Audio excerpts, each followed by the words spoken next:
عمرك سألت نفسك ليه ناس أقل منك بكتير نجحت وانت لسه مكانك؟ مش علشان هم أذكى منك، وبرضه مش عشان محظوظين.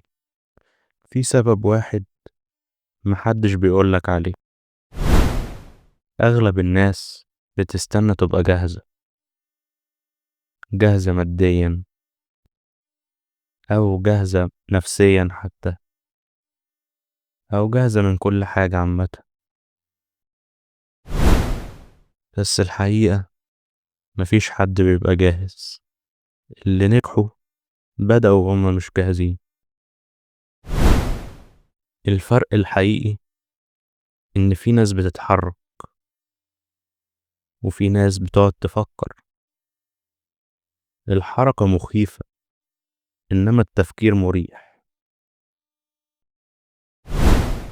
واحد قال هبدأ وبعدين أبقى أظبط، والتاني قال لما أبقى جاهز أبقى أبدأ. تفتكر مين فيهم كمل؟ النجاح مش محتاج شجاعة، محتاج قرار. قرار إنك تبدأ قبل ما تبقى جاهز حتى. لو فضلت مستني اللحظة المثالية عمرك ما هتبدأ. ابدأ دلوقتي، وفي النهاية ما تنساش تفكر بوعي. وصحيح، لو عندك فكرة موضوع تحب نتكلم عنها اكتبها في الكومنتات، وما تنساش تحط لايك وتشترك في القناة.